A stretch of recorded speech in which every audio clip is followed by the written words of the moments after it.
Assalamualaikum warahmatullahi wabarakatuh. Perkenalkan, nama saya T. Faiz Kamal. NIM saya 22181008.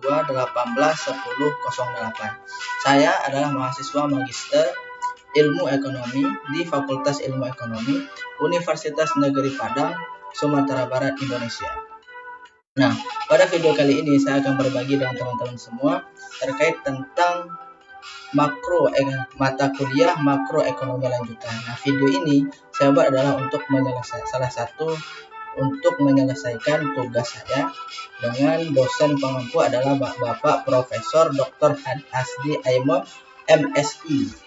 Nah, judul pada pembahasan kita kali ini adalah pasokan agregat dan pertukaran jangka pendek antara inflasi dan pengangguran. Kita masuk ke slide kedua.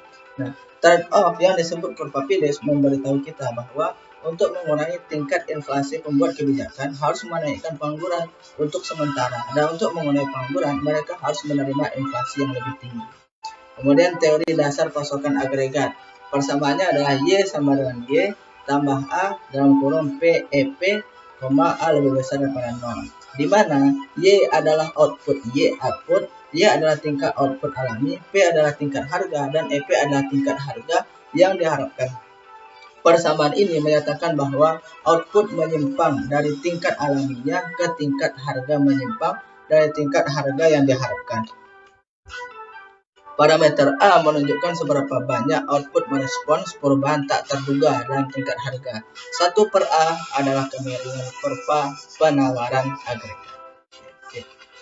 Lanjut lagi teman-teman. Nah, selanjutnya model harga lengket. Nah, model harga lengketnya di sini, model ini menekankan bahwa perusahaan tidak langsung menyesuaikan harga yang mereka tetapkan dalam menanggapi perubahan permintaan. Terkadang harga ditentukan oleh kontrak jangka panjang antara perusahaan dan pelanggan. Bahkan tanpa perjanjian formal, perusahaan dapat mempertahankan harga tetap stabil untuk menghindari mengganggu pelanggan tetap mereka dengan perubahan harga yang sering. Mempertimbangkan keputusan penetapan harga yang dihadapi perusahaan, tipikal harga P yang diinginkan perusahaan tergantung pada dua variabel makroekonomi. Yang pertama, tingkat harga keseluruhan P. Tingkat harga yang lebih tinggi menyeratkan bahwa biaya perusahaan lebih tinggi. Kemudian yang kedua, tingkat pendapatan agregat Y. Tingkat pendapatan yang lebih tinggi meningkatkan permintaan akan produk perusahaan.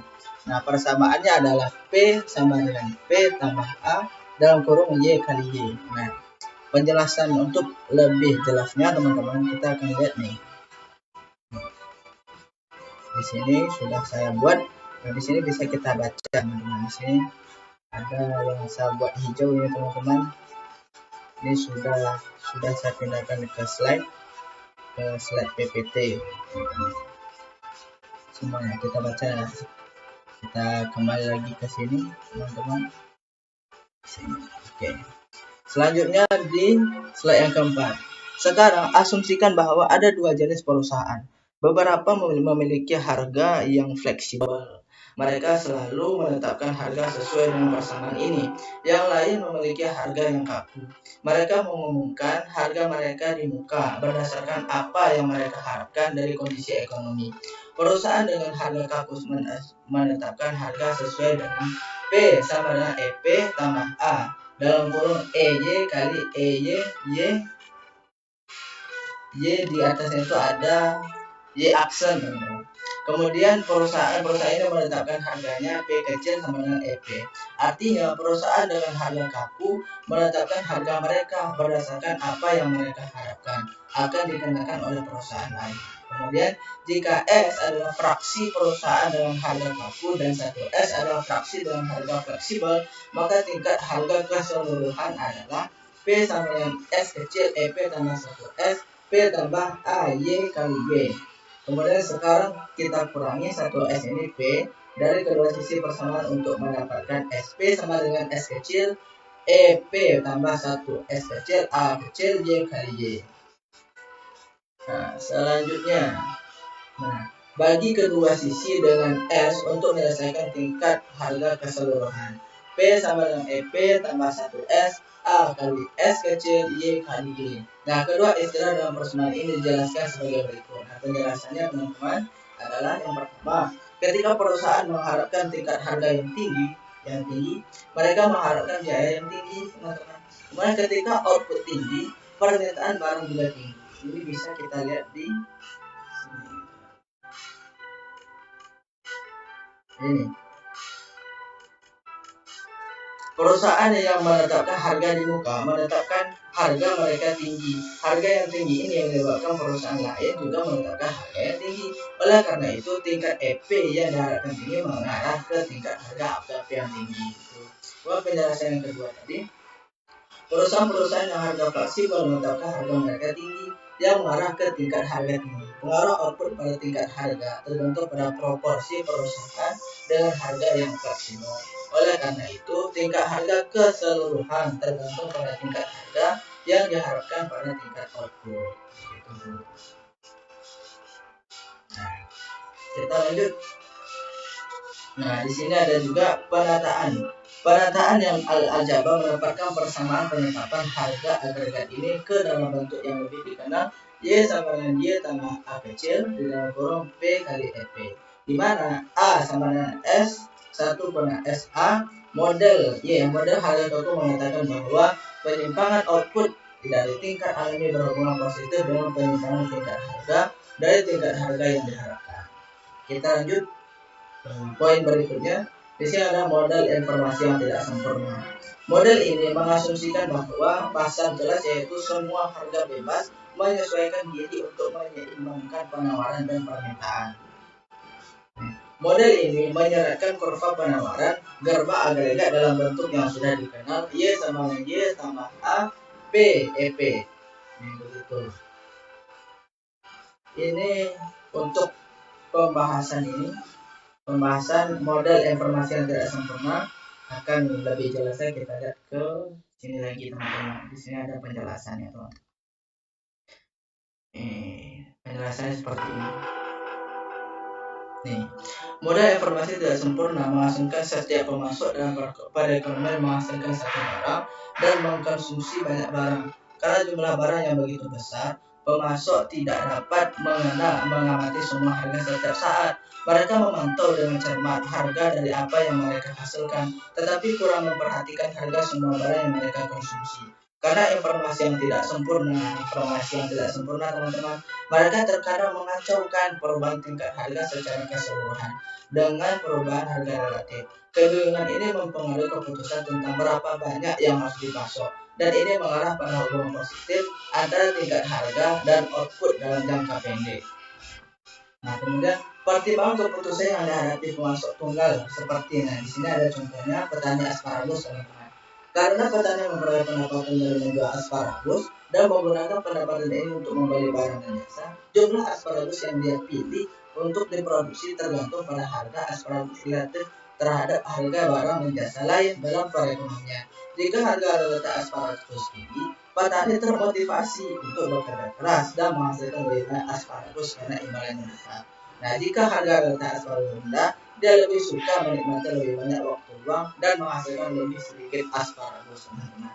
Nah, sayangnya ketika petani membuat keputusan produksinya, dia tidak mengetahui harga letak asparagus. Sebagai produsen asparagus, ia memantau pasar asparagus dengan cermat dan selalu mengetahui harga minyak asparagus. Tapi dia tidak tahu harga semua barang lain dalam perekonomian. Oleh karena itu, dia harus memperkirakan harga relatif asparagus menggunakan harga normal asparagus dan ekspektasinya terhadap tingkat harga keseluruhan.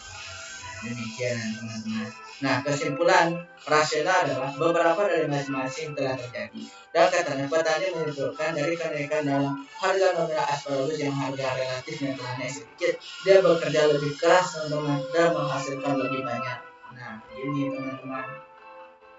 Nah, singkatnya, model informasi tidak sempurna mengatakan bahwa ketika harga akan melebihi harga yang diharapkan, pemasok menaikkan output mereka.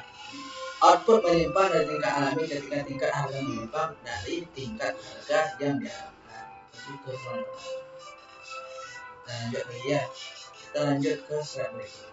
Di sini ada perbedaan internasional dalam kurva penawaran agregat. Perbedaan internasional merupakan teka-teki yang menarik dan mereka sering memberikan cara untuk menguji teori ekonomi alternatif, teman-teman.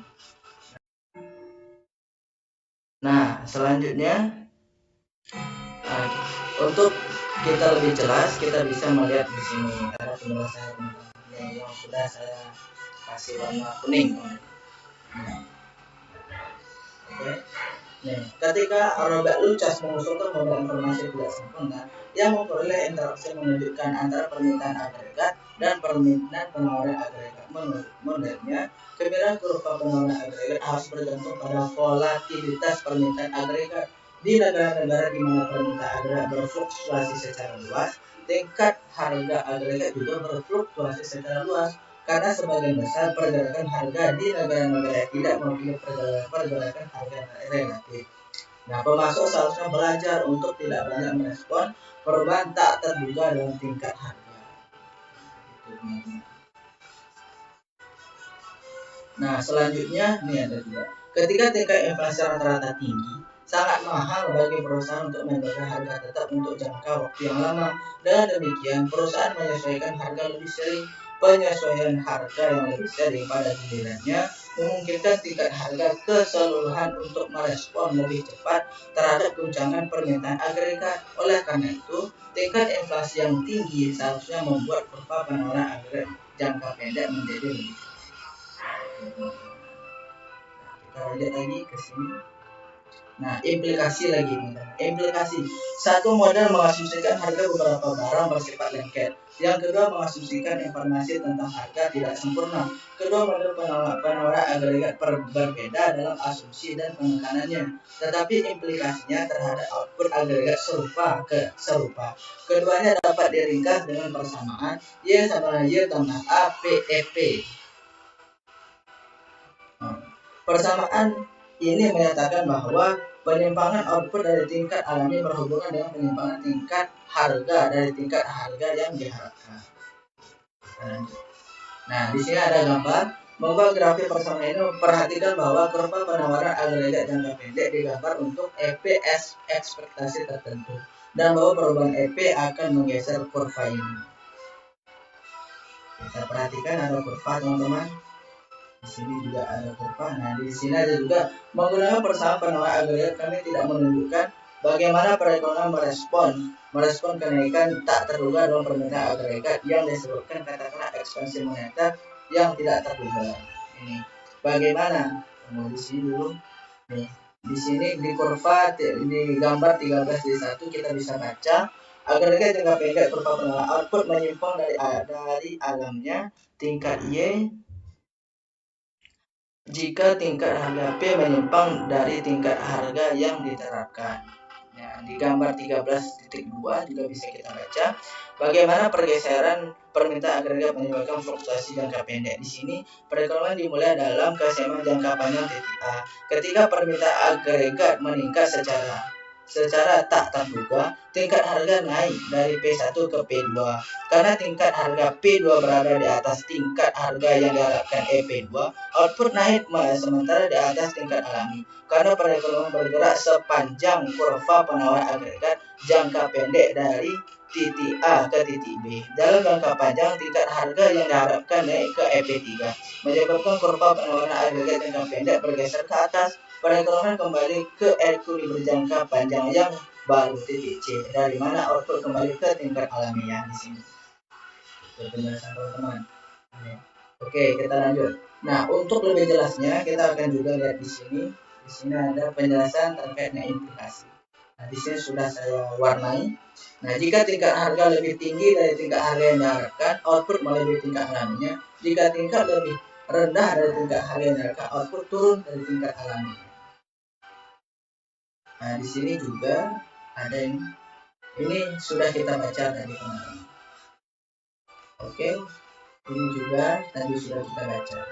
Oke, teman-teman. Nah, begitu penjelasannya. Kita lanjut ke poin berikutnya. Inflasi, pengangguran, dan kurva Phillips. Nah, dua tujuan pembuat kebijakan ekonomi ada inflasi rendah dan pengangguran rendah. Tetapi seringkali tujuan ini bertentangan. Jadi ketika pembuat kebijakan menggerakkan perekonomian sepanjang kurva penawaran agregat jangka pendek, mereka mengurangi tingkat pengangguran dan menaikkan tingkat inflasi.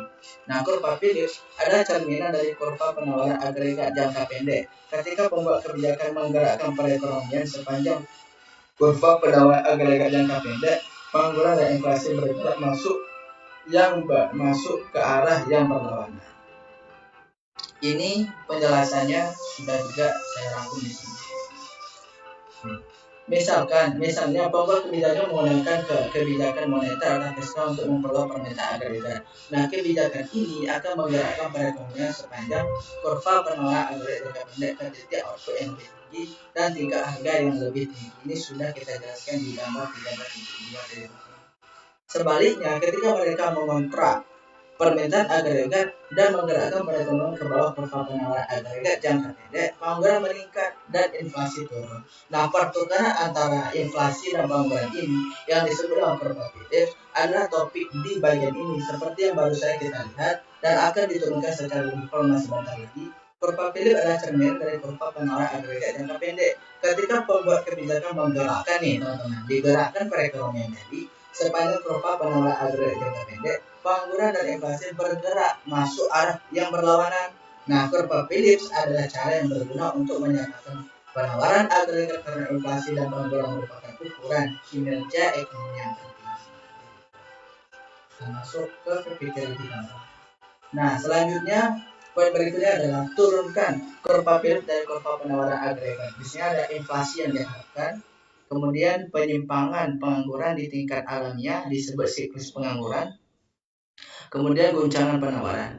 Nah, ketiga gaya tersebut dinyatakan persamaan berikut. Di sini P sama F inflasi bisa dilihat saja, kita lihat teman-teman. Kemudian di mana B adalah parameter yang mengukur respon inflasi terhadap pengangguran siklis. Perhatikan bahwa ada tanda minus sebelum istilah pengangguran siklis. Hal lain sama pengangguran yang lebih tinggi dikaitkan dengan inflasi yang lebih rendah. Persamaannya penawaran agregat seperti ini, teman-teman. Nah, langkah-langkahnya: 1. Tambahkan ke sisi kanan persamaan kejutan penawaran P untuk mengatur rasio eksogen seperti ini. Kemudian yang kedua sisi persamaan untuk mendapatkan untuk beralih dari tingkat harga ke tingkat inflasi. Selanjutnya yang langkah kedua untuk beralih output pengangguran. Nah, ingatlah dari baksinya bahwa output memberikan hubungan antara kedua variabel ini. Dengan menggunakan hubungan output ini mendistribusikan seperti ini, bisa kita baca saja teman-teman. Nah, untuk penjelasan ini, poin ini turunkan kurva Phillips dari kurva penawaran agregat. Nah, kita akan lebih jelas lagi, kita akan baca ini lagi. Di sini sudah saya buat ini. Kita baca ini yang sudah saya warnai warna pink. Nah, semua aljabar ini dimaksudkan untuk menunjukkan satu hal: persamaan kurva Phillips dan persamaan penawaran agregat jangka pendek pada dasarnya mewakili gagasan ekonomi makro yang sama. Secara khusus, kedua persamaan menunjukkan hubungan antara variabel real dan nominal yang menyebabkan dikotomi klasik. Pemisahan teoritis variabel real dan nominal dalam jangka pendek rusak. Menurut persamaan penawaran agregat jangka pendek, output terkait dengan pergerakan tak terduga di tingkat harga. Menurut persamaan kurva Phillips, pengangguran terkait dengan pergerakan tak terduga dalam tingkat inflasi. Kurva penawaran agregat lebih nyaman ketika kita memperoleh output dan tingkat harga, sedangkan kurva Phillips lebih nyaman. Demikian penjelasan teman-teman. Oke, kita lanjut ke slide berikutnya. Nah, pembahasan berikutnya adalah sejarah kurva Phillips. Kurva Phillips dinamai ekonom kelahiran Selandia Baru, AB Phillips pada tahun 1958. Phillips mengamati hubungan negatif antara tingkat pengangguran dan tingkat inflasi upah dalam data untuk Inggris Raya 7. Kurva Phillips yang digunakan pada ekonomi saat ini berbeda dalam 3 cara dari hubungan yang diuji Phillips. Nah, ini kita bisa melihat untuk lebih jelasnya nih. Di sini teman-teman. Ini sudah saya masukkan dari slide. Nah, penjelasan ini. Pertama, kurva Phillips model menggantikan inflasi harga dengan inflasi upah. Perbedaan ini tidak krusial karena inflasi harga dan inflasi upah saling berkaitan erat. Dalam periode ketika upah naik dengan cepat, harga juga naik dengan cepat. Nah, yang kedua, kurva Phillips model mencapai inflasi yang diharapkan. Penambahan ini karena Milton Fried dan Edmund Pitt dalam mengembangkan versi awal dari banyak informasi yang tidak sempurna pada tahun 1990-an. Kedua ekonomi ini menekankan pentingnya ekspektasi atau penawaran agregat. Nah, yang ketiga, kurva Nah, yang ketiga, kurva Philip model mencakup goncangan pasokan kredit untuk pasokan kredit untuk penanaman ini diberikan kepada OPEC, Organisasi Negara Pengekspor Minyak. Pada tahun 1970-an, OPEC menyebabkan kenaikan besar dalam harga minyak dunia yang membuat para ekonom lebih sadar akan pentingnya goncangan terhadap pasokan agregat. Gitu. Kemudian bab berikutnya, topik berikutnya adalah ekspektasi adaptif dan inersia inflasi. Asumsi sederhana dan sering masuk akal adalah bahwa orang membentuk ekspektasi inflasi mereka berdasarkan inflasi yang baru-baru ini diamati. Asumsi ini disebut dengan ekspektasi adaptif. Maka inflasi diharapkan EP dan inflasi tahun lalu. Ini bisa kita baca, teman-teman, bisa kita lihat. Yang menyatakan bahwa inflasi bergantung pada inflasi masa lalu, penggunaan siklus dan guncangan penawaran. Dalam model pengelolaan agregat dan permintaan agregat inersia inflasi ditafsirkan sebagai pergeseran ke atas yang terus baik dalam kurva pengeluaran agregat maupun kurva permintaan agregat. Nah, untuk bab ini, untuk poin ekspektasi adaptif dan inersia inflasi, kita juga bisa lihat di sini. Sudah saya buat, teman-teman. Ini. Di sini, teman-teman. Dalam model pengelolaan agregat permintaan agregat, inersia inflasi ditafsirkan sebagai ini sudah saya masukkan tadi slide. Nah, pertama penjelasannya. Pertimbangan pengelolaan agregat, jika harga telah naik dengan cepat, orang akan mengharapkan mereka untuk terus naik dengan cepat karena posisi kurva pengelolaan agregat jangka pendek bergantung pada tingkat harga yang diharapkan. Kurva pengelolaan agregat jangka pendek akan bergeser ke atas dari waktu ke waktu. Ini akan terus bergeser ke atas sampai beberapa peristiwa seperti resesi atau kejutan pasokan, mengubah inflasi dan dengan demikian mengubah ekspektasi inflasi. Kemudian kurva permintaan agregat juga harus bergeser ke atas untuk mengkonfirmasi ekspektasi inflasi. Paling sering kenaikan permintaan agregat yang berkelanjutan disebabkan oleh pertumbuhan yang terus-menerus dalam jumlah uang beredar. Pengangguran yang tinggi dalam resesi akan mengalami inflasi, dan inflasi yang diharapkan menyebabkan inersia inflasi yang meredah. Begitu penjelasannya.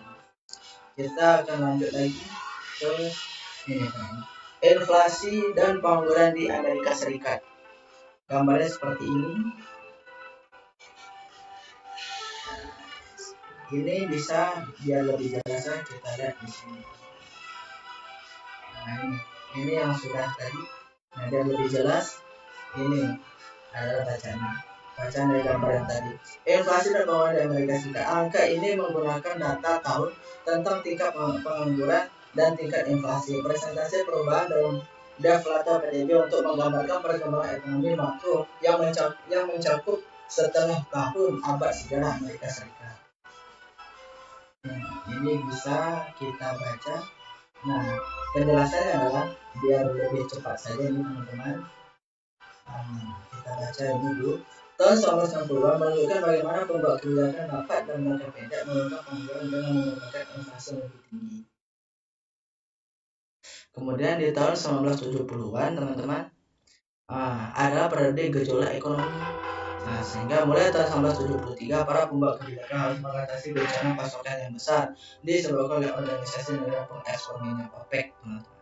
Kemudian di tahun 1980-an dimulai dengan inflasi yang tinggi dan ekspektasi inflasi yang tinggi.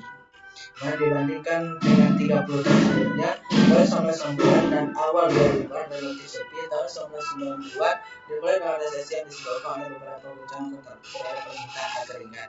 Nah, dengan demikian, sejarah makroekonomi Amerika Serikat menunjukkan dua penyebab perubahan tingkat inflasi yang kita jumpai dalam persamaan kurva Philip.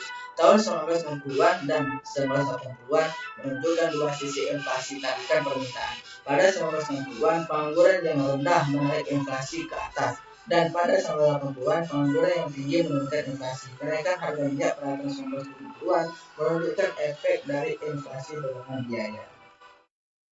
Begitu penjelasannya. Lanjut ke slide berikutnya, teman-teman. Di slide 14. Nah, poinnya adalah pertukaran jangka pendek antara inflasi dan pengangguran. Gambar 34 memplot persamaan kurva Phillips dan menunjukkan trade-off jangka pendek antara inflasi dan pengangguran. Ketika pengangguran berada pada tingkat alamiahnya, inflasi berlaku pada inflasi yang diharapkan dan guncangan pengangguran. Parameter B menentukan kemudian trade-off antara inflasi. Ini bisa kita baca di sini, teman-teman. Ini juga ada penjelasannya di sini. Ini trade-off jangka pendek antara inflasi dan pengangguran. Di jangka pendek, inflasi dan pengangguran berhubungan negatif. Apapun suatu saat, pembuat kebijakan mengendalikan permintaan agregat dapat pilih kombinasi inflasi dan pengangguran dalam jangka pendek ini kurva Phillips. Itu teman-teman. Dan penjelasannya juga sudah kita buat. Nah, di sini juga dalam jangka pendek untuk tingkat inflasi yang diharapkan, pembuat kebijakan dapat memanipulasi permintaan agregat yang memiliki kombinasi inflasi. Gambar 13.5 menunjukkan bagaimana trade-off dengan pada inflasi yang diharapkan. Nah, untuk penjelasannya kita kembali ke sini teman-teman. Ini kurva yang tadi. Penjelasannya sudah cukup jelas. Ini juga tadi sudah kita baca, nak teman-teman. Oke, penjelasan berarti sudah jelas penjelasannya dari sini sudah kita baca. Oke, poin berikutnya, seberapa tepat perakiraan tingkat pengangguran alami? Pembuat kebijakan tidak dapat menjaga inflasi di atas inflasi yang diharapkan, dan dengan demikian pengangguran di bawah tingkat alaminya selamanya. Poin ini akan kita jelaskan di sini. Jika Anda bertanya kepada seorang astronom seberapa jauh bintang tertentu berasal dari matahari kita, dia akan memberi nomor, tapi itu tidak akan akurat. Kemampuan manusia untuk mengukur jarak astronomi masih terbatas. Sebuah astronom mungkin melakukan pengukuran yang lebih baik dan menyimpulkan bahwa sebuah bintang benar-benar 2,5 jauh seperti yang dipikirkan sebelumnya. Perkiraan tingkat pengangguran alami atau makro juga jauh lebih tepat. Satu misalnya, masalahnya adalah goncangan pasokan, teman-teman. Nah, di sini bisa kita lihat. Nah, kesimpulan di sini memiliki implikasi yang mendalam. Pembuat kebijakan mungkin ingin mempertahankan pengangguran, mendekati tingkat alaminya, tetapi kemampuan mereka untuk melakukannya dibatasi oleh fakta bahwa mereka tidak dapat memastikan berapa tarif alami itu. Nah, ini akhirnya harapan beradaptasi dengan berapapun tingkat inflasi yang telah dipilih oleh pembuat kebijakan dalam jangka panjang. Dikotomi klasik berlaku, pengangguran kembali ke tingkat alaminya dan tidak ada trade-off antara inflasi dan pengangguran. Itu teman-teman. Nah, di sini ada juga disinflasi dan rasio pengorbanan. Sebelum memutuskan apakah akan mengenai inflasi, pembuat kebijakan harus tahu berapa banyak output yang akan hilang selama transisi ke inflasi yang lebih rendah. Biaya ini kemudian dapat dibandingkan dengan manfaat dari inflasi yang lebih rendah. Banyak penelitian telah menggunakan data yang tersedia untuk menguji kurva Phillips secara kuantitatif.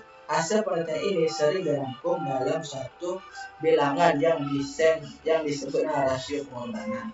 Kemudian disinflasi ini dapat mengambil berbagai bentuk masing-masing dengan total pengorbanan yang sama dari 20% dari PDB setahun. Ini akan kita jelaskan juga akan dijelaskan di sini. Disinflasi. Ini bayangkan sebuah ekonomi di mana pengangguran berada pada tingkat alami dan inflasi berjalan pada 6%. Apa yang akan terjadi pada pengangguran dan output jika bank sentral menempuh kebijakan untuk meningkat inflasi dari 6 menjadi 2%? Nah, kurva Phillips menunjukkan bahwa tanpa adanya kejutan penawaran yang menguntungkan, inflasi yang rendah membutuhkan periode pengangguran yang tinggi dan output yang berkembang. Tetapi berapa banyak dan untuk berapa lama pengangguran perlu naik di atas? Kita juga dapat menyatakan rasio pengorbanan dalam hal pengangguran. Hukum Oken mengatakan bahwa perubahan 1 poin persentase dalam tingkat pengangguran diterjemahkan menjadi perubahan 2 poin persentase dalam PDB. Oleh karena itu, mengurangi inflasi sebesar 1 persen poin membutuhkan sekitar 2,5 poin persentase pengangguran siklus. Nih, misalnya teman-teman, disinflasi yang cepat akan menurunkan output sebesar 10%. selama 2 tahun. Ini kadang-kadang disebut solusi kalkun dingin. Nah, desinflasi ini dapat mengambil berbagai bentuk. Di sini desinflasi moderat akan menurunkan output sebesar 5% untuk 4 bertahun. Desinflasi yang lebih bertahap akan menekan output sebesar 2% untuk sudah dekade. Lanjut. Kemudian poin berikutnya ini harapan rasional dan kemungkinan desinflasi tanpa rasa sakit. Pendekatan alternatif adalah dengan mengasumsikan bahwa orang memiliki ekspektasi rasional. Artinya kita mungkin berasumsi bahwa orang secara optimal menggunakan semua informasi yang tersedia, termasuk informasi tentang kebijakan pemerintah saat ini, untuk meramalkan masa depan. Setelah yang ke-17 kita desinflasi tanpa rasa sakit memiliki 2 persyaratan. Yang pertama, rencana penurunan inflasi harus diumumkan sebelum pekerjaan perusahaan yang menetapkan upah dan harga membentuk ekspektasi mereka. Kedua, pekerja dan perusahaan harus mempercayai pengumuman tersebut. Jika tidak, mereka tidak akan mengurangi ekspektasi inflasi mereka. Nah, di poin berikutnya rasio pengembangan dengan praktek. Pertanyaan kedua adalah berapa banyak output yang hilang selama periode ini. Ini adalah tabelnya teman-teman. Dan yang terakhir yang terakhir histerisasi dan tantangan untuk hipotesis. Beberapa ekonom bagaimanapun telah menantang hipotesis tingkat alami dan menunjukkan bahwa permintaan agregat dapat mempengaruhi output dan lapangan kerja bahkan di jangka panjang. Mereka telah menunjukkan sejumlah mekanisme di mana resesi dapat meninggalkan bekas luka permanen pada perekonomian dengan mengubah tingkat alami pengangguran. Histeris adalah istilah yang digunakan untuk menggambarkan pengaruh sejarah yang bertahan lama terhadap laju ekonomi. Nah, kita akan mengambil kesimpulan. Ini pandangan ekspektasi tadi. Oke, rasio ini sudah. Ini tabel yang tadi teman-teman. Oke.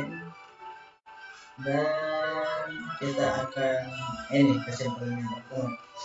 Nah, dengan kesimpulan dari apa yang saya sampaikan tadi adalah dengan membahas 2 model penawaran agregat yang masing-masing berfokus pada alasan berbeda mengapa dalam jangka pendek output naik di atas tingkat alaminya ketika tingkat harga naik di atas tingkat harga yang diharapkan orang.